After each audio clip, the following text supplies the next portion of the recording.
찬송하시겠습니다. 찬송가 479장입니다. 찬송가 479장입니다.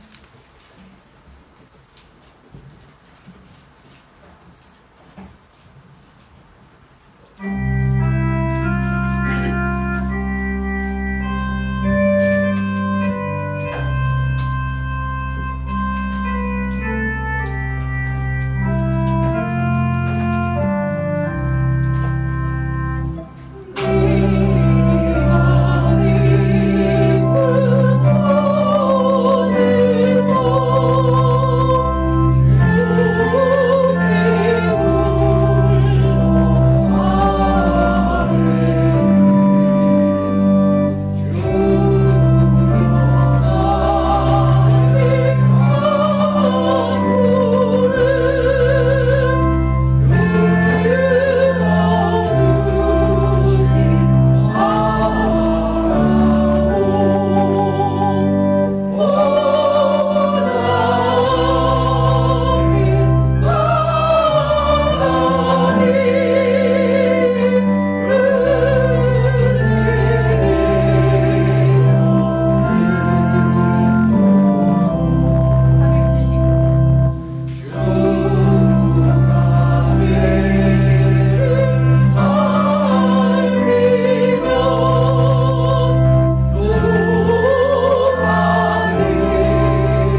같이 묵도 들으심으로 주일날 예배를 하나님 아버지께 드리시겠습니다.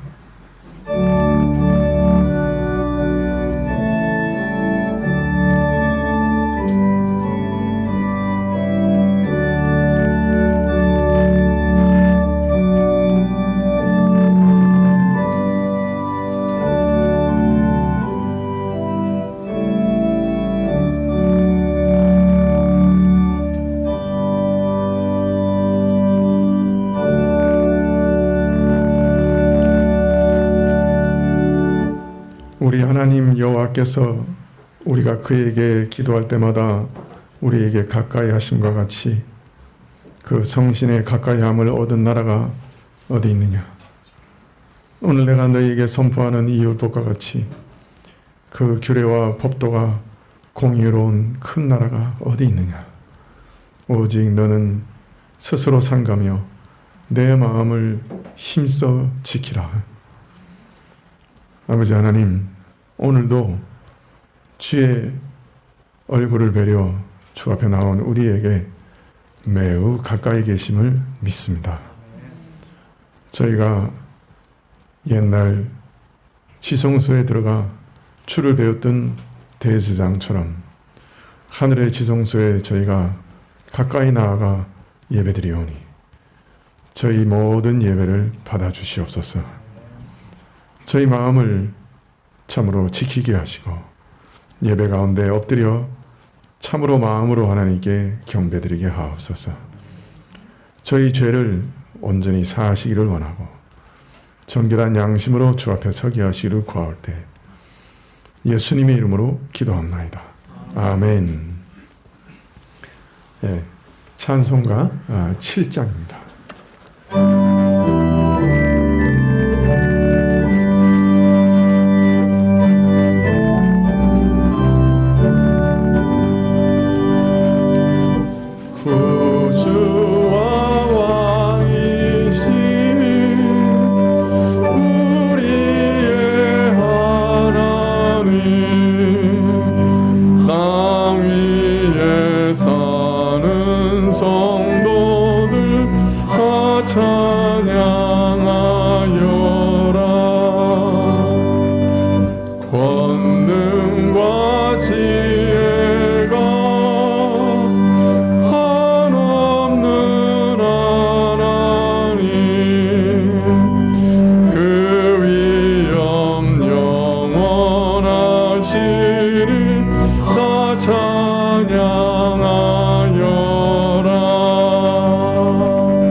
교동문은 시편 33편 8절부터 22절까지 말씀입니다. 구약 823쪽인데요.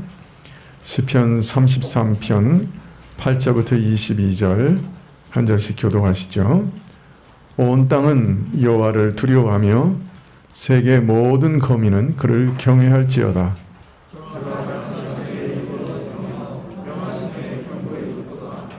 여호와께서 열방의 도모를 폐하시며 민족들의 사상을 무욕케 하시도다.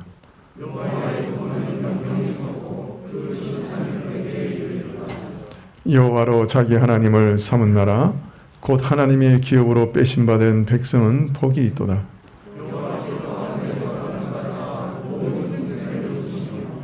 곧 그 거하신 곳에서 세상의 모든 거민을 하감하시도다.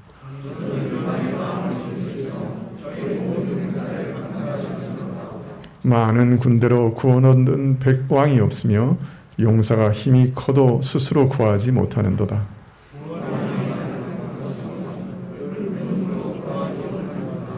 여호와는 그 경외하는 자 곧 그 인자하심을 바라는 자를 살피사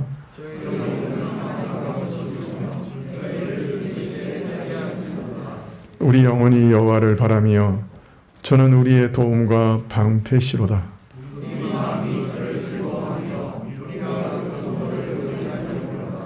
여호와여, 우리가 주께 바라는 대로 주의 인자하심을 우리에게 베푸소서. 아멘.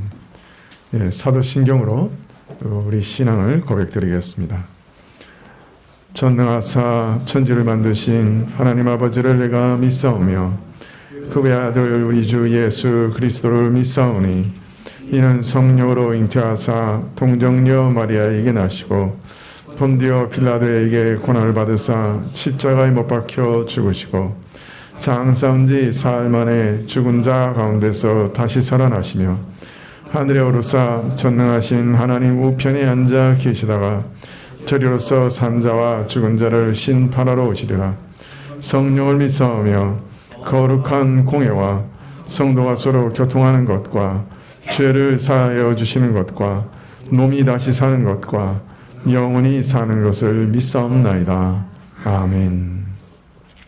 29장 찬송하시겠습니다.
찬송 부르자 할렐루야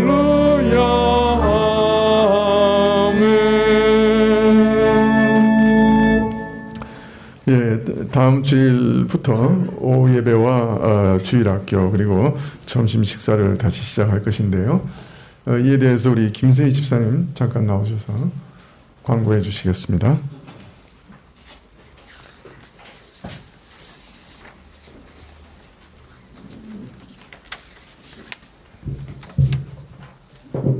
예, 제가 그 봉사부를 대표해가지고 다음 주부터 저희가 오후 예배를 시작하고 또 성가대도 쓰고 또 식사도 같이 준비가 되는 관계로 간단히 이거 한 부씩 아마 뒤에 받으셨을 겁니다. 뭐 내용은 뭐 쭉 읽어보시면 아는데 간단히 제가 그 중에서 안내 말씀 드리는 것은 저희가 그 식사를 보통 그 전에 코로나 전에는 2층에서 다 같이 했었는데 아직까지는 좀 약간의 거리두기가 필요한 시점이라서 다 같이 2층에서 식사를 안 하고 그 식탁을 한 칸씩 띄워서 이렇게 준비를 할 겁니다. 그래서 그러다 보니까 다 같이 못 하다 보니까 3층 예배당하고 4층 방을 개방을 해가지고 거기서도 같이 식사를 할 수 있게끔 예배 안내부에서 인도를 할 겁니다. 그래서 2층은 가능하면은 어린이라던가 노약자분, 왜냐면 거기서 이제 배식을 받아서 바로 2층에서 이제 식사를 할 수 있게끔 그 자리가 그렇게 준비가 되기 때문에 가능하면은 2층은 노약자분하고 이제 어린이들 위주로 해서 그쪽에서 식사를 하시면 되고, 청년부, 장년부 이렇게 되시는 분들은 가능하면 3층 예배당에서 여기다가 이제 식탁을 놓고서 이렇게 식사를 하시면 되고, 여기가 조금 저기 하시면 또 4층도 개방을 하니까 같이 이렇게 흩어져서 식사를 하는 걸로 하겠습니다. 그 다음에 저희가 또 저 받으신 거 보면은 청소, 그 다음에 식사, 또 설거지, 저희가 다시 이걸 짰습니다. 그래서 이거 참조하시고, 혹시 여기에 명단에 안 꼈는데 자원을 하시고 싶으시면은 저희 봉사부한테 얘기를 하시면은 저희가 다시 한번 요 조정을 해가지고 그렇게 하도록 하겠습니다. 또 한 가지 설거지라는 거, 이것이 저희가 이게 임의적으로 짰는데 도저히 예를 들어서 청소도 그렇고 오후 예배는 내가 안 되는데 이렇게 해야 된다, 이런 좀 부득이한 사정이 있으신 그런 경우는 저희한테 다시 한번 봉사부한테 말씀을 주시면은 다시 한번 조정을 하도록 하겠습니다. 하여튼 쭉 보시면은 다 자세하게 설명을 해놨으니까 하여튼 이거 참조하시고 다음 주도 시행을 하겠습니다. 네, 감사합니다. 예, 감사합니다. 그리고 한 가지 더 광고 말씀드릴 거는, 청년부가 조금 앞당겨서 성경 공부를 시작할 겁니다. 그래서 청년부를 제일 먼저 식사할 수 있도록 배려해 주시면 고맙겠습니다. 청년부원 중에는 이제 분반에 들어가서 교사로 수고하실 분들도 꽤 있으시기 때문에 제일 먼저 식사할 수 있도록 배려해 주시면 고맙겠습니다. 그리고 다음 주일 오후 예배 시에 성찬식이 있는 것 기억해 주십시오. 이번 주 토요일에 남성도 대모산 산행이 있습니다. 네, 3호선 1원역 5번 출구에서 오전 10시에 모이는 것 기억해 주시기 바랍니다. 점심 떡이 준비되어 있습니다. 나가실 때 받아가시기 바랍니다. 기도하시겠습니다. 아버지 하나님, 아침부터 참 우울한 소식을 듣는 그런 날입니다. 참 슬픔을 당한 자들, 가족들 위로해 주시기를 원합니다. 아버지 하나님, 저희 모든 교우들 한 사람 한 사람에게 깨어있는 마음 주시기를 원하고, 참 분별하는 영을 주시기를 원합니다. 참 너무 많은 세상에 꾀임이 있고, 참 그 가운데는 우리 영혼을 노릴 뿐 아니라 육신까지 위협하는 무서운 마귀의 괴계가 있습니다. 하나님께서 우리 교우들 한 사람 한 사람 깨어있게 해주시고, 또 우리 청소년들, 또 우리 어린아이들까지 주님께서 보호해 주시고 눈동자와 같이 지켜주셔서 참 어리석은 게임에 넘어가지 않도록 돌보아 주시옵소서. 아버지 하나님, 참 마귀는 자신의 때가 얼마 남지 않은 줄 알고 우는 사자처럼 삼킬 자를 찾으려고 이 땅을 배회한다 하셨습니다. 하나님, 이 땅에서 일어나는 갖가지 이상한 일들, 참 미친 마음을 가지고 살아가는 인생들 참 많사온데, 주님, 우리 신자들은 그러한 마음에서 벗어났고 하나님을 알고 우리가 어디서 왔고 어디로 가고 왜 사는지 아는 참 새로운 마음을 얻게 하셨습니다. 하나님, 우리가 그러한 새로운 마음을 따라 시간을 낭비하지 않고 잘 살아갈 수 있도록 역사하여 주십시오. 주님, 우리가 목적을 잃어버리고 방황하는 세상 사람들처럼 살아가지 않도록 도와주시고, 쾌락의 종노릇하며 물질의 종노릇하며 참으로 아까운 인생을 허비하는 자들처럼 살아가지 않도록 허락하여 주십시오.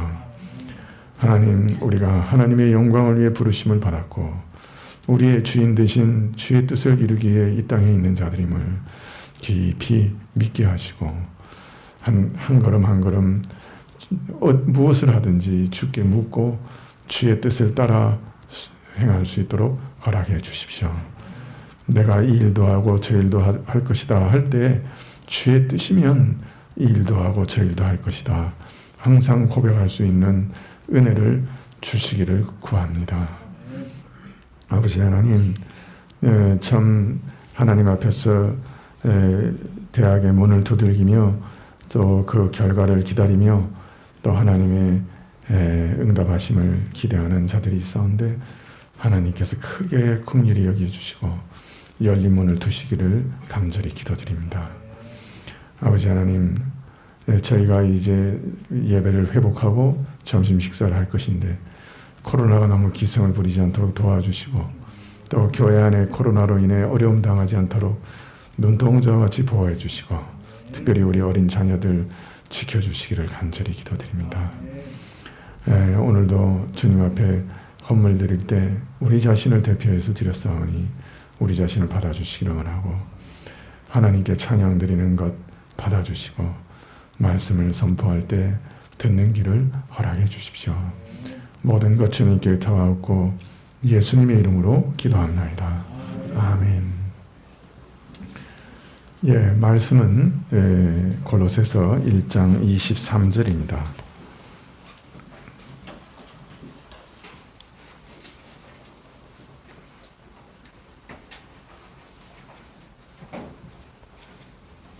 골로새서 1장 23절 한 절입니다. 325쪽인데요. 골로새서 1장 23절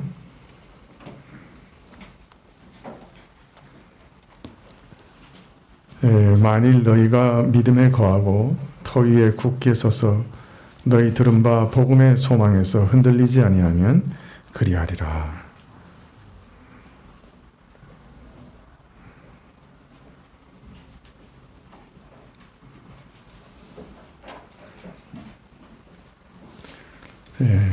어떻게 방송이 지금 잘 되고 있습니까?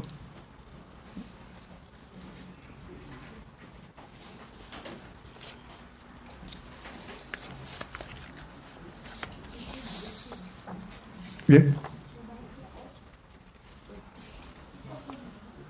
마이크가 꺼졌나요? 이 마이크요? 예, 이 마이크는 꺼졌나요?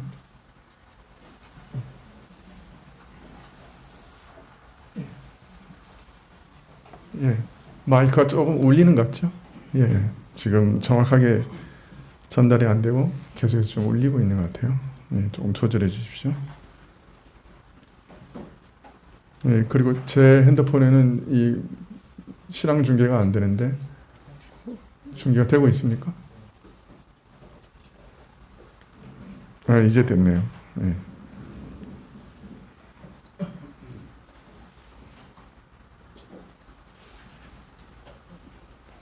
제게 문제인 것 같으네요. 예. 자, 그러면 말씀을 좀 보시죠.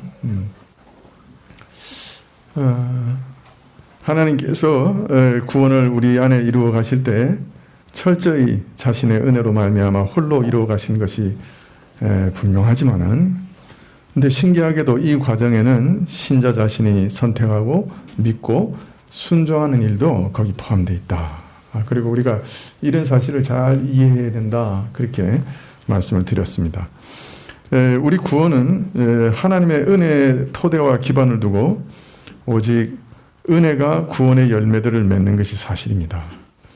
자, 그런데 이 일이 기계적으로 이루어지는 게 아니에요.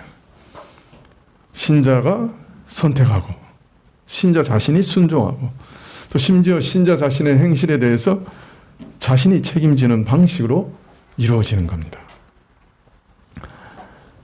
하나님께서 친히 우리 구원을 처음부터 마지막까지 은혜로 이루어 가시면서 또 그런가 하면 동시에 우리로 하여금 그 일에 참여하게 하셔서 책임지게 하시는 이 일의 신비로운 그 내면을 말로 다 하기는 참으로 어렵습니다. 그러나 하나님께서 우리를 처음부터 인격으로 대우하시고 하나님의 형상으로 하나님을 닮은 자로 만드셨고 그래서 선택의 자유를 주셨습니다. 하나님께서 이렇게 우리를 창조하신 대로 하나님께서는 비록 타락한 이후에도 이러한 형식을 따라 우리를 대우하시는 겁니다. 비록 타락한 후에 선택의 자유는 있지만은 선을 선택할 능력은 상실했지만은 하나님께서 여전히 우리를 인격으로 대우하십니다. 그래서 하나님께서 모든 것을 그의 능력으로 그의 은혜로 이루어 가시면서도 또한 사람은 선택하게 하시고 또 행하고 책임을 지게 하십니다. 또 그 와중에 우리에게 선한 소망을 주시고 그래서 선택할 힘도 주시고 믿어 순종케 하십니다. 그래서 하나님께서 다 하시는데 또 우리 자신이 다 합니다. 그것이 참 신비로운 것이야. 그리고 이것은 처음 믿을 때부터 그리했고 그 이후에 우리가 율법과 계명을 순종하는 과정에 있어서도 성화를 이루어가는 이 과정에 있어서도 동일하게 적용되는 원리인 것이에요. 그래서 신약에서나 구약에서나 성경은 똑같은 원리, 선행 은총의 원리가 그 밑바닥에 있습니다. 이 원리를 따라서 구원과 모든 것이 은혜로 주어지지만은 동시에 우리가 선택하고 책임도 지게 되는 것이죠. 그래서 어거스틴은 기도하기를 주여 주께서 원하시는 것을 내게 명하십시오. 그리고 그 명하신 것을 내게 친히 주십시오. 그렇게 기도했던 것이에요. 참 신비롭죠. 자, 그런데 이런 가장 근본적인 원리, 선행 은총의 원리를 부정하는 가르침은 늘 있어 왔습니다. 이 사람이 누군가 하는 걸 오해하기 때문에 늘 그런 일들이 일어나는 거죠. 그 대표적인 예가 예수님 당시의 바리새인들입니다. 이 사람들은 자신들이 선을 행해서 구원에 이를 수 있다고 믿었어요. 그래서 자신의 공로로 하나님 앞에 설 수 있다고 믿었습니다. 그래서 예수님께서 오셔서 거저 구원을 주신다고 하니까 그걸 받을 이유가 없었어요. 자신들이 할 수 있는데 왜 예수님께 가겠습니까? 그래서 자신의 능력을, 자신의 힘을 의지하다가 멸망하고 말았습니다. 예수님께서 엄하게 꾸짖으시기를 너희는 너희 자신도 천국문에 못 들어갈 뿐 아니라 다른 사람도 못 들게 막는 참 악한 자들이라 그렇게 말씀하셨지요. 자, 그런데 이런 가르침이 아주 교묘히 변형돼서 한국교회 전반에 침투해 있습니다. 그게 뭐냐? 구원은 예수님을 믿음으로 얻고 이 땅에서 좋은 것은 우리 행위로 얻는다 하는 이런 가르침입니다. 물론 목사님들이 설교할 때 명백하게 이것을 막 교리로 정해가지고 가르치지 않을 수 있습니다. 물론 그렇게 명백하게 말씀하시는 분들도 있죠. 그러나 그렇게 전하지 않더라도 메시지의 밑바닥에 이런 원리가 늘 함께 있는 거예요. 참, 근데 그 더 큰 문제는 또 예수님 믿음으로 또 은혜로 주어진다고 또 막 일면 강조해요. 근데 또 일면 좋은 것은 행위로 얻는다고 은근히 또 얘기해요. 이게 본인도 헷갈려요. 전하는 분도. 그러니 듣는 분들은 또 말할 필요가 없겠죠.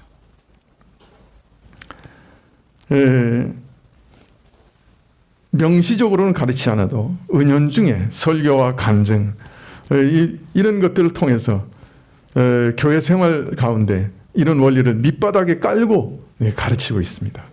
지난 시간에 말씀대로 한국교회 70-80%가 이런 가르침에 오염되어 있지 않나 염려된다고 말씀드렸죠. 신학교 다닐 때입니다만은 강남에서 아주 큰 교회 목사님이 설교하러 오셨어요. 참 열변을 토하시면서 보통 정해진 시간이 있거든요. 근데 그 시간을 넘어가면서 설교를 하셨어요. 근데 그 설교를 한마디로 요약하면 이런 내용이에요.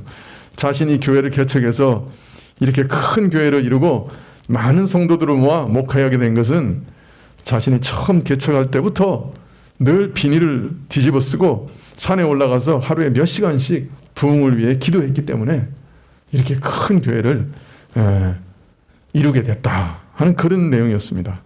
그러니 너희 신학생들도 목회를 하면서 기도해야 된다. 나처럼 추운 겨울에도 참 비닐 하나 뒤집어 쓰고 산에 올라가서 하루에 몇 시간씩 기도하면 하나님께서 반드시 응답하시고 큰 교회를 목회하게 하실 것이다. 너희는 기도하라. 내가 이렇게 큰 교회를 담임하게 된 것은 내가 이렇게 기도를 많이 했기 때문이다. 이것이 주된 메시지였어요. 거기 모인 신학생들이 다 은혜 받고 아멘으로 화답했습니다. 근데 그 중에 아주 심기가 뒤틀려 있었던 사람이 한 사람이 있었어요. 누구겠어요? 예, 저죠. 저는 그 설교를 들으면서 아주 심사가 아주 뒤틀려 있었어요. 네.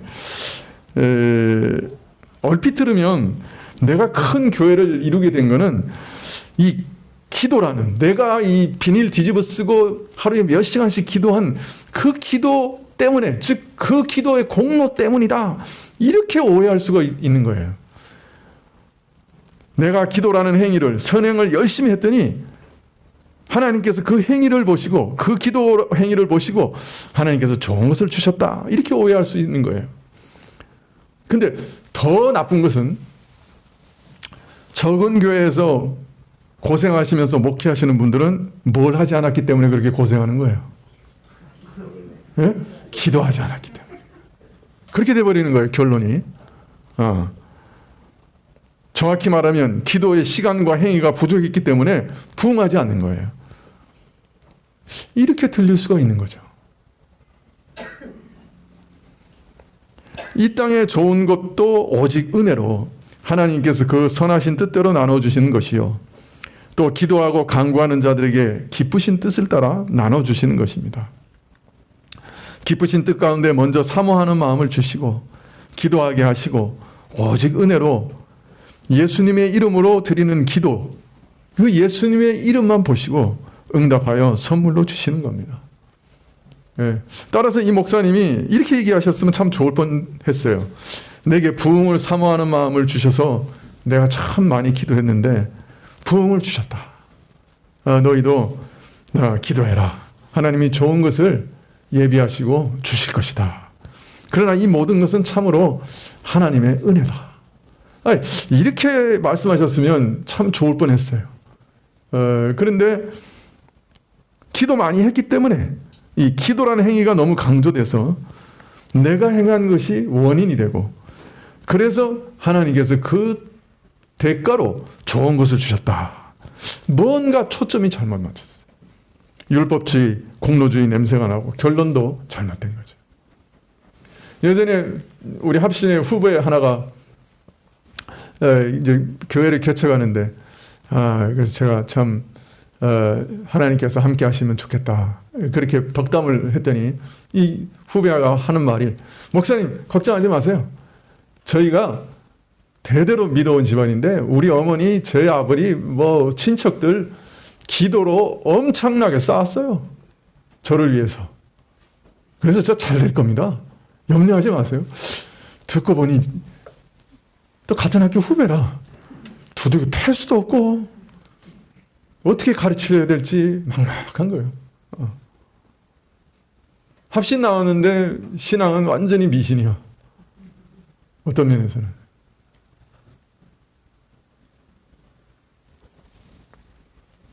근데 문제는 한국 교회가 이런 가르침이 충만한 거예요. 제가 그 신학교 다닐 때 그 송파에 살았는데 어느 날 신문에 광고지가 하나 탁 끼어서 들어왔어요.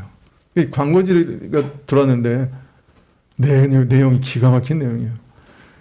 우리 교회 새벽 기도에 나오시면 복을 받습니다. 이게 제목이에요. 우리 교회 새벽 기도에 나오면 복을 받습니다. 그러면서 28연패하던 농구 감독이 우리 교회 새벽 기도 나와서 그 이후로 29연승 했습니다. 그게 광고지에 넣어서 이제 온 거예요.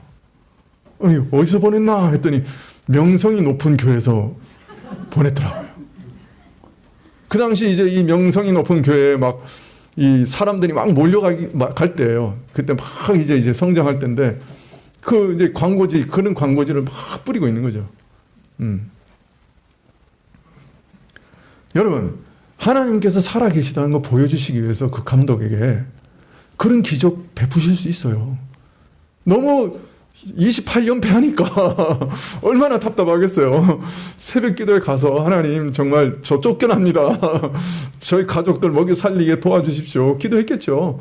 하나님이 살아계신 거 보여주시기 위해서 29연승 하게 했어요. 근데 문제는 그것을 공식화해가지고 우리 교회, 다른 교회 말고 우리 교회 새벽 기도에 나오면 이런 복을 받습니다. 이게 올바른 해석입니까?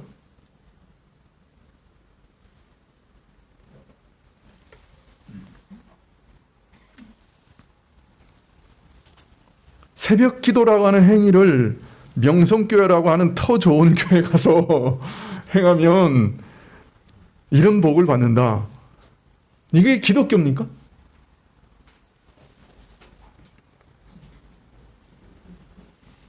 어떤 장로님이 하루에 5시간씩 매일 아침마다 기도했더니 아들이 9 있었는데 모두 사자 달린 직업을 얻었다. 무슨 말인지 아시겠죠? 모두 사자 달린 직업을 얻었다. 이것도 역시 명성이 높은 목사님 설교 중에 제가 들은 말입니다.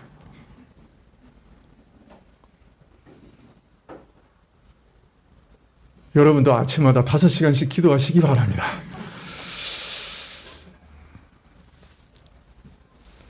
흔히 열심히 예배를 드렸더니, 열심히 기도를 하였더니, 열심히 헌금을 드렸더니, 1,000번제를 드렸더니, 열심히 전도하고 열심히 봉사했더니 하나님께서 내 소원을 이루어 주셨다. 이 땅에서 좋은 것을 얻게 하셨다. 이런 설교와 간증 속에 병이 낫게 됐다. 이런 설교와 간증 속에 숨겨져 있는 위험한 독소를 우리는 항상 조심해야 됩니다. 이런 가르침을 한마디로 요약하면 이 땅에 좋은 것은 내 행위에 달려있다 하는 말이 되죠.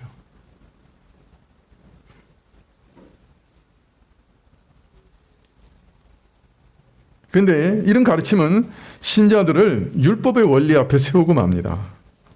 비록 구원은 은혜로 받고 이 땅의 것에 한해서 행위로 받는다고 말하지만 이 땅에서 하나님과 관계할 때 오직 은혜로 하나님께 나아가는 게 아니라 율법의 원리로 하나님께 나아가게 만드는 것입니다. 그러면 그 인생 자체가, 그 삶 전체가 율법의 행위로 하나님 앞에 늘 서게 만드는 거예요. 얼마나 무서운 일이에요. 만약 하나님께서 내 행위대로 달아보신다고 하면, 그에 상응하는 것을 주신다고 하면 지난 시간에 말씀대로 우리가 복보다 저주와 심판을 받게 되겠죠. 누가 자신의 전부를 온전히 대표해서 10분의 1을 하나님께 드릴 수 있는 사람이 있습니까? 그런 마음으로 매일 헌금하고 계십니까? 그것도 하나님이 다 주신 건데 하나님 이거 내가 내 거예요 라고 드릴 수 있는 사람이 있습니까? 단지 비단 그뿐만 아닙니다. 그것을 드릴 때 정녕 하나님을 온 마음과 온 뜻과 온 힘과 온 정성을 다해서 사랑하면서 드려야 되는 거예요. 온전한 11조? 제가 보기에는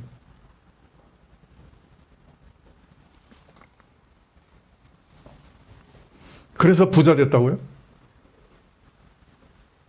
이 율법이 뭔지 모르시는 겁니다.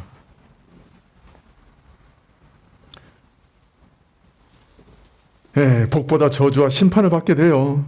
행위를 따라 우리를 바라보신다고 하면. 이런 가르침은 얼핏 보면 교인들에게 열심을 내게 하고 분발하게 하고 당장의 어떤 효과를 보는데 도움이 된다고 생각할 수 있습니다. 사람들을 불러내고 신자를 열심을 내게 하는 손쉬운 방식으로 보일 수 있습니다. 그러나 여기에는 무서운 독소가 있습니다. 교인들의 관심을 자꾸 이 땅에 복을 받는데 열심을 내게 하고 그 신앙을 기복신앙, 공로주의, 상업주의로 이끌어서 율법주의로 이끌어서 교인들의 믿음을 망하게 하는 아주 위험한 독소가 있습니다. 무엇보다 자신에게 주어진 모든 복과 좋은 것들이 자신의 행위의 결과로 이해해서 자신을 높이고 자랑하고 모든 것을 은혜로 주신 것을 깨닫고 감사하는 참 믿음에서 떠나게 만듭니다.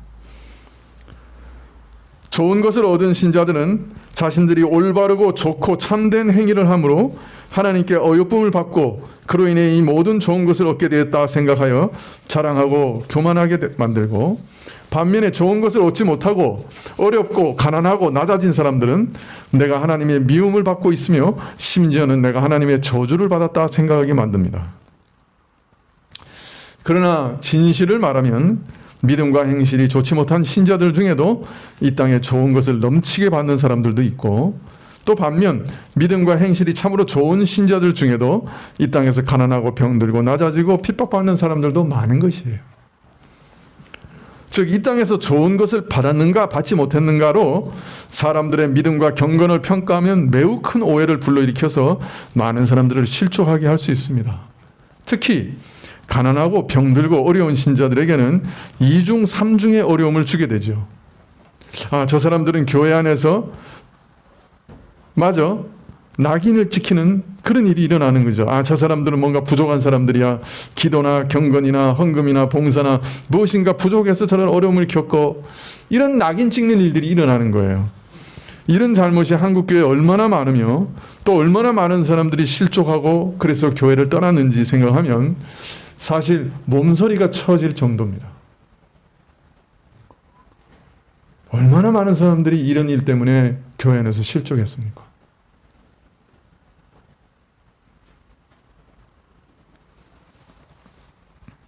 어떤 분들은 또 이렇게 반문하실지 몰라요. 목사님, 구약의 말씀 보시면 신명기 28장 4절 이하에 이런 말씀 있잖아요. 내 몸의 소생과 내 토지의 소산과 내 짐승의 새끼와 내 우양의 새끼가 복을 받을 것이며 내 광주리와 떡반죽 그릇이 복을 받을 것이며 내가 들어가도 복을 받고 나가도 복을 받을 것이다. 이렇게 약속하지 않으셨어요?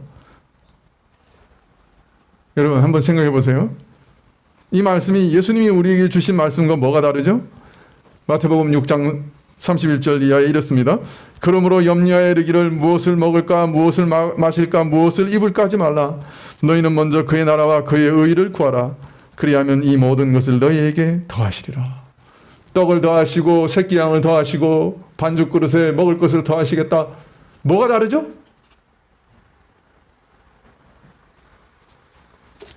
주의 말씀을 순종하며 그의 나라와 그의 의를 구하는 자를 계속해서 이 땅에서 생존할 수 있도록 모든 필요를 채워주시겠다 약속하신 것. 뭐가 다르죠?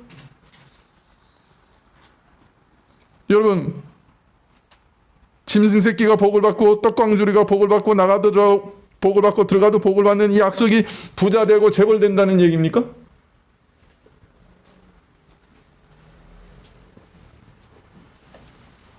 목사님, 이런 말씀도 있잖아요. 너희가 머리가 되고 꼬리가 되지 않겠다고 하지 않으셨어요? 그런데 이 말씀은 문맥을 따라 잘 봐야 돼요. 이 말씀은 일 개인에게 약속하신 게 아니에요. 이스라엘 민족을, 교회를 향해 약속하신 것이에요. 많은 민족들 중에 이스라엘이 머리가 되고 꼬리가 되지 않겠다. 즉 이스라엘의 하나님의 성민이 될 것이요 땅의 모든 민족들이 내가 하나님의 이름으로 불리우는 것을 보고 너를 두려워하리라. 즉 모든 민족을 인도하는 머리, 영적인 리더가 될 것이다 하는 약속입니다. 교회가 하나님의 말씀을 잘 순종하면 이 땅에서 진정한 리더가 될 것이다. 영적인 리더가 될 것이다. 그래서 영육 간의 모든 것을 나눠주는 것이 될 것이다. 그 약속이에요. 어디 우리가 재벌되고 우리가 항상 우두머리가 되고 권세 잡는다는 얘기가 어디 있습니까? 이 세상에서.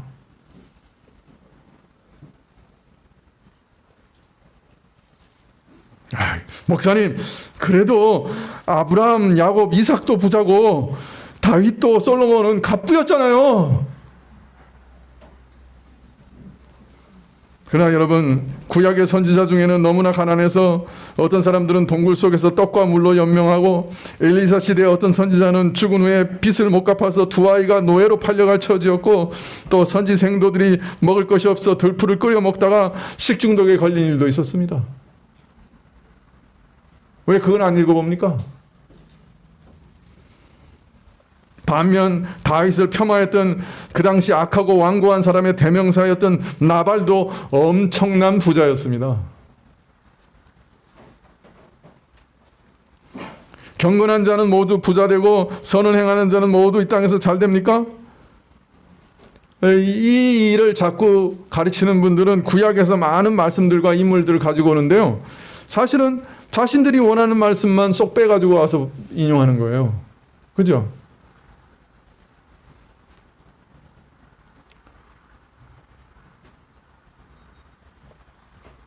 자, 그런데 문제는 이런 가르침과 이론이 우리 부패한 마음에 잘 맞아요. 마음에 쏙 들어요. 부자 되고 싶은데 여기 길이 있어 라고 가르쳐 주는 거예요. 또 이해하는 것도 너무 쉬워. 기브 앤 테이크 아니에요. 우리에게 늘 익숙한 방식이에요. 하나님께서 모든 것을 은혜로 주신다. 몇 줄을 설명드렸지만은 잘 이해가 안 되죠. 근데 어떻게 해야 하나님께 좋은 것을 받아 누릴 수 있을까? 막막한데, 야, 하나님께서 기뻐하시는 대로 모든 것을 나누어 주시고 감사함으로 그것을 누린다. 이렇게 말하면 어떻게 이해가 되겠어요? 잘 이해가 안 돼요. 어떻게 해야 된다는 말이에요. 그런데 여기 아주 쉽고 쌈박한 방식이 있습니다. 주고받는 방식이에요. 하나님이 원하는 것을 드리라. 그러면 받으리라. 할렐루야. 우리 하나님은 자판기셔. 코인을 딱 넣어야 선물이 떨어져. 하나님을 자판기로 만들어요. 인격이 아니고. 근데 사실 이것이 또 우리 기본 상식이기도 해요. 인간 생활 속에 통용되는 윤리잖아요. 우리 본성 속에 새겨져 있잖아요. 잠재의식 속에 깊이 뿌리 박혀 있잖아요. 통상 세상에서는 공짜 좋아하는 사람을 비윤리적이라고 그래요. 또 우리는 무의식적으로 세상에 공짜가 어디 있어? 주는 것이 있어야 받는 것도 있지. 그렇게 생각합니다. 이걸 한마디로 말하면 상업주의라고 그러죠. 그래서 구원은 은혜로 얻지만 이 땅에 좋은 것은 우리 행위로 얻는다. 너무 쉽죠. 하나님께 좋은 걸 드려. 그럼 하나님 너에게 좋은 거 주셔. 아주 쉽죠. 그러나 이런 인간의 상식이 투영된 종교가 구약에도 있었습니다. 그게 바로 바알 종교라고 하는 종교입니다. 이 종교는 늘 이스라엘의 참되신 여호와 신앙을 대적하는 종교였습니다. 이 바알 신앙의 근본이 바로 기브 앤 테이크입니다. 상업주의입니다. 무엇을 얻으려면 바알에게 무엇을 줘야 합니다. 더 좋은 무엇을 얻으려면 더 좋은 것을 줘야 됩니다. 더 큰 액을 면하려고 하면 더 소중한 걸 내놔야 됩니다. 그래서 지금도 바알 종교가 왕성했던 페니키아나 카르타고의 유적에 가보면 수많은 아이들의 뼈가 발견됩니다. 왜? 이들은 생각하기를 내 가장 귀한 아들을 바치면 좋은 걸 얻으리라, 위기를 모면하리라, 고난에서 해방되리라, 그렇게 생각했던 거예요. 그래서 자기 아들을 바알에게 제물로 바쳤어요.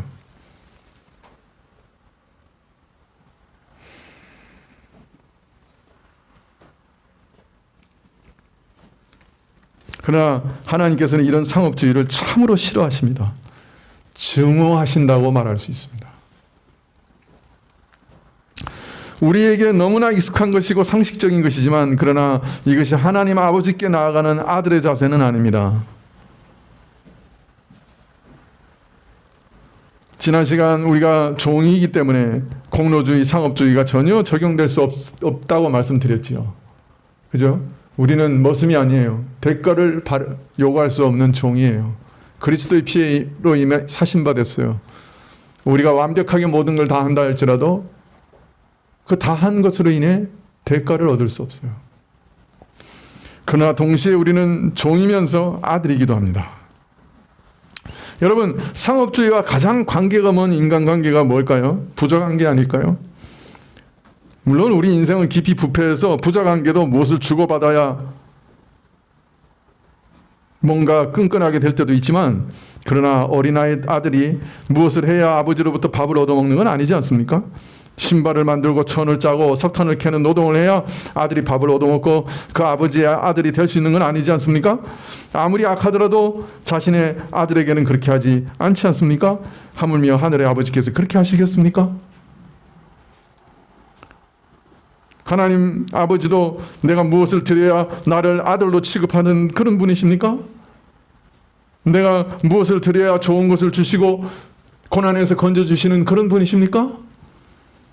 하나님께 이런 상업주의로 나갈 때 그것은 하나님을 가장 슬프시게 하는 죄악입니다.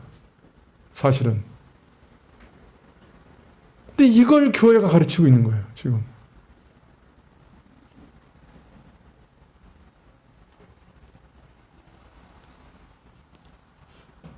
그러면 어떻게 얻을 수 있습니까? 공짜로 얻을 수 있습니다. 공짜로 얻을 수밖에 없습니다. 우리의 모든 복과 생명이 모든 좋은 것이 아버지 하나님께 그 빛들의 아버지께로부터 왔다는 것을 깨닫고 그것을 인정하고 감사하는 것만을 하나님께서는 우리에게 요구하십니다. 아이가 아버지가 자신의 아버지인 것을 인정하고 아버지를 사랑하며 그 아버지가 주실 것을 기대하고 주신 것을 감사하는 것, 그것이 아버지가 아이에게 기대하는 모든 것 아닙니까?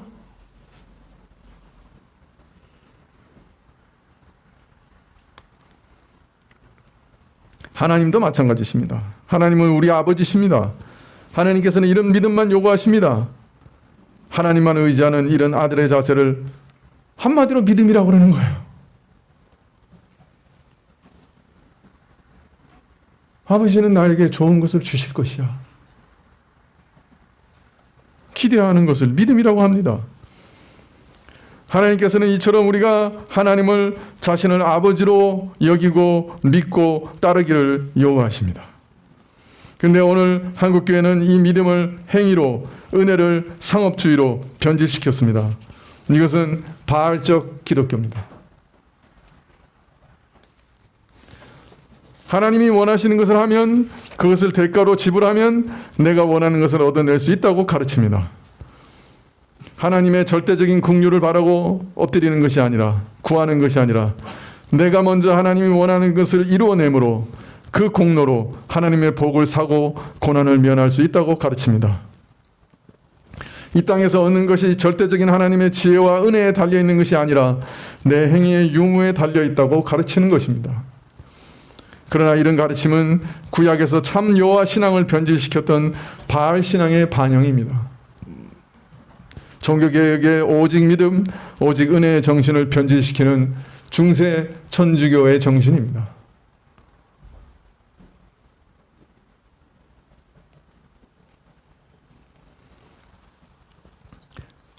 이런 가르침들이 한국교회에 너무나 많이 퍼져 있어서 걱정이 됩니다. 이것만 아니죠. 너무너무 많은 그 함정들이 한국교회에 있습니다. 유튜브나 온라인상에 얼마나 많이 떠돌아다니는지 모릅니다. 사람들이 많이 몰리는 유명한 목사님들, 사모님들 가르침 속에 얼마나 많이 숨겨져 있는지 모릅니다. 그걸 우리가 좋아하니까요. 그래서 사람들이 많이 따르는 거예요.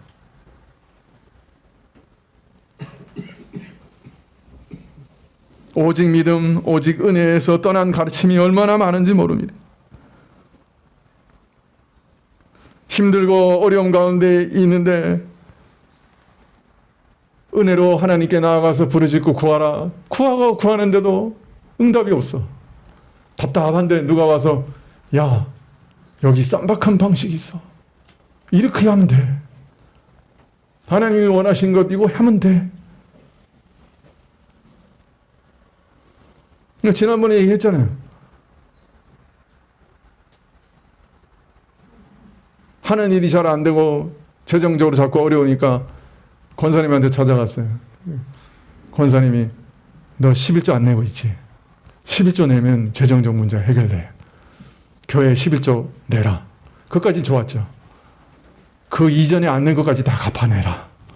그래서 우리 교회 진주 목걸이 가져왔잖아요. 얘기했잖아요.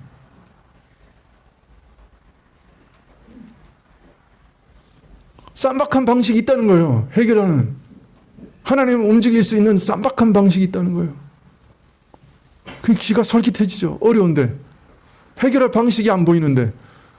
그저 막막하게 하나님께 나가서 구하고 기도하고 기다리라. 하나님의 은혜를 구하라. 겸손하게 구하라. 맨날 구했어. 그런데 응답이 없어. 근데 누가 와서 야, 여기 쌈박한 방식이 있어. 이거 하면 병 낫고, 이거 하면 잘 되고, 이거 하면 출세하고, 이거 하면 애가 잘 돼. 얼마나 귀가 솔깃해지겠어요. 야, 이거 괜찮다. 근데 더 무서운 거는 그 교훈을 따라갔더니 기적이 일어나는 거예요. 응답이 있어. 11조를 냈더니 10배로 주셔. 기적적으로. 여러분, 그런 간증이 교회 안에 가득해요. 그렇지 않습니까? 여러분, 첫째는 하나님이 그 답답한 마음, 기도하는 마음 보시고 자신이 살아계신 것 보여주시는 거예요. 근데 더 무서운 것도 있어요. 여러분, 이런 말씀 있어요. 데살로니가 후서 2장 9절에 보면 악한 자의 이 마음은 사단의 역사를 따라 모든 능력과 표적과 거짓 기적과 불의의 모든 속임으로 멸망하는 자들에게 이 말이니 이는 저희가 진리의 사랑을 받지 아니하여 구원함을 얻지 못함이니라. 여러분, 바알이 응답이 없었다고 하면은 그 종교가 그렇게 기승을 부리고 그렇게 오래가고 그렇게 자식을 갖다 바쳤겠어요?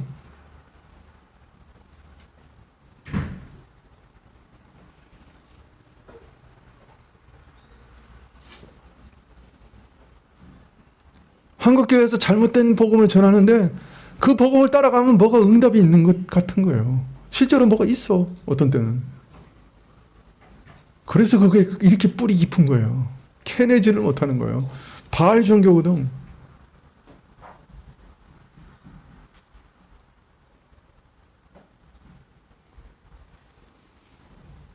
어떤 효과가 있는 것 같이 보여도 오직 은혜라는 원칙에서 벗어나면 그것은 영혼을 망하는 것으로 인도하는 교묘한 거짓 교훈입니다. 악한 자도 기적을 일으킵니다. 교묘하게 역사합니다. 기적이 왔다고 다 하나님이 주시는 복은 아닙니다.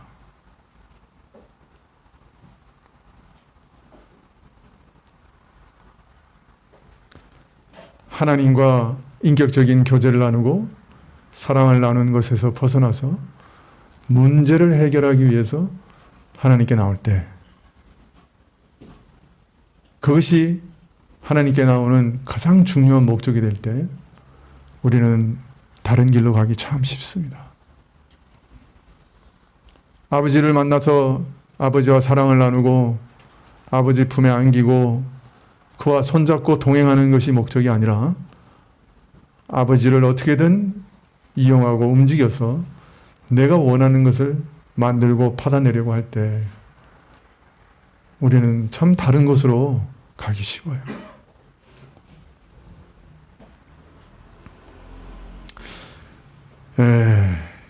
근데 이것을 참 막상 분별하려고 하면 참 힘들어요. 왜? 우리 본성이 너무 잘 맞아. 그냥 우리 마음에 착 달라붙어.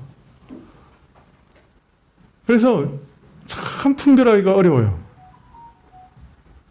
여러분, 이 성가교회 몇 명 모이지도 않는 교회 목사가 외치는 거하고 저 명성이 뛰어난 교회 목사님 수만 명이 모이는 목사님이 말씀하는 거하고 어느 쪽이 맞는 것 같아요?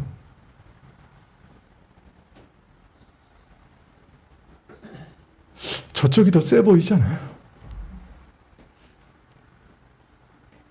아니 저쪽에 하나님이 복을 주셔서 사람들을 떼거지로 몰리게 하시잖아요, 지금.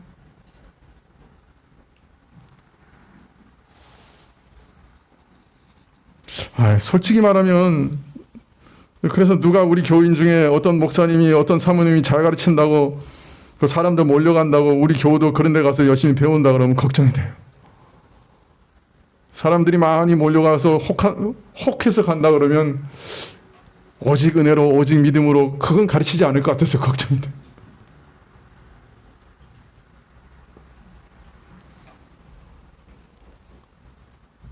요새 인터넷이 얼마나 발달했어요. 그죠?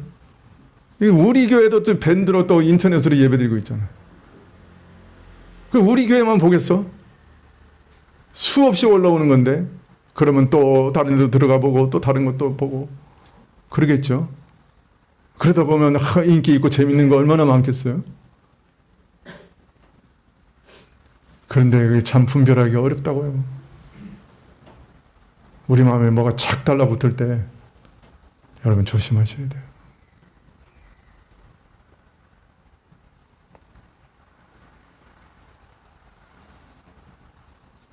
참 문제가 해결되는 것보다 억만금을 얻는 것보다 오직 은혜로 오직 믿음으로 라고 하는 이 믿음을 유지하는 것이 100만 배, 1000만 배 중요하거든요. 그래서 누가 인터넷에서 뭔가 혹해서 열심히 보고 있다 그러면 제 영혼이 밑바닥에서 떨려와요, 사실. 야, 이거 정말 이거 큰일 나는 거 아닌가. 이 은혜 복음에서 떠나는 거 아닌가? 그런 두려움이 사실 있어요.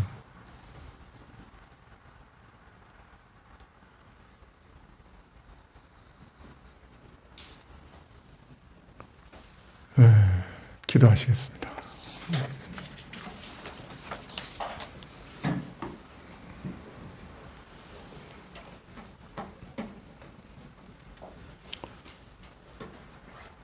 아버지 하나님,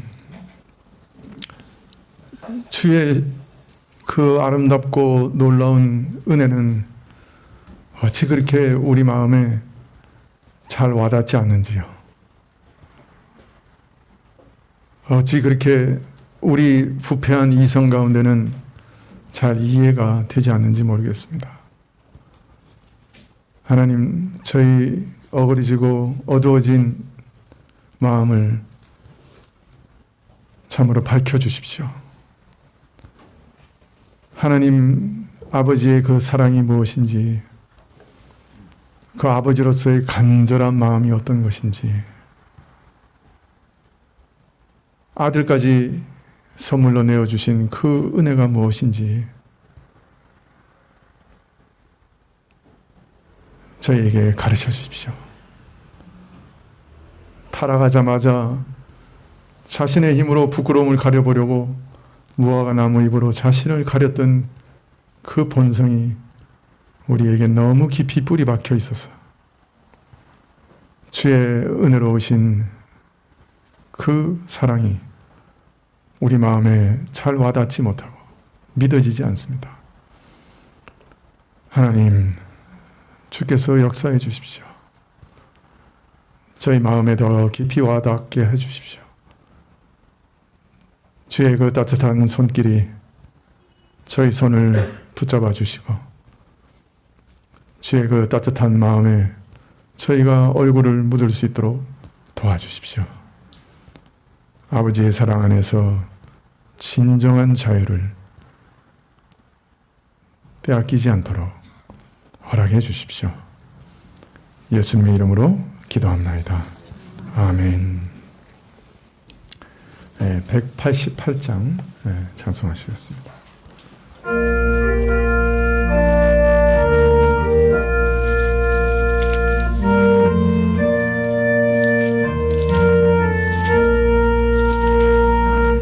만세 반석 열리니 내가 들어갑니다. 창에 허리 상하여 물과 피를 흘린 것 내게 형 되어서 정결하게 하소서. 내가 공을 세우나 은혜 갚지 못하네. 쉼없이 힘쓰고 눈물 근심 많으나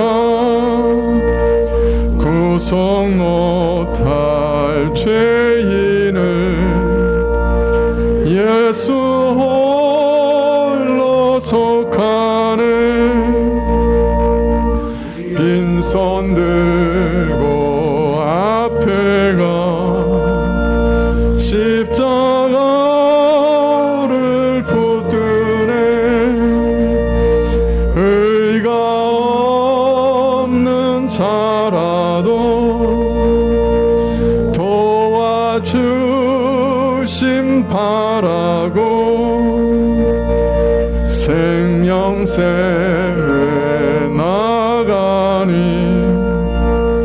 마음을 씻어 주소서. 살아 생전 숨쉬고 죽어 세상 떠나서 거룩하신 주 앞에 심판당할 때 만세 반석 열리니 내가 들어갑니다.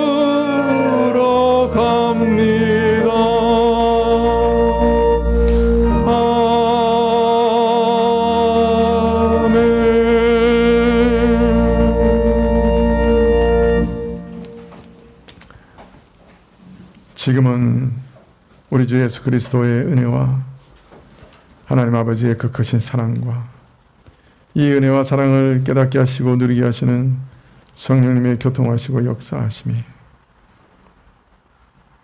주께서 우리의 아버지이신 것을 참으로 믿으며 그 아버지께 우리 자신의 모든 답답함을 토설하며 머리 숙인 주의 백성들 위해 지금부터 영원까지 함께 계실지어다.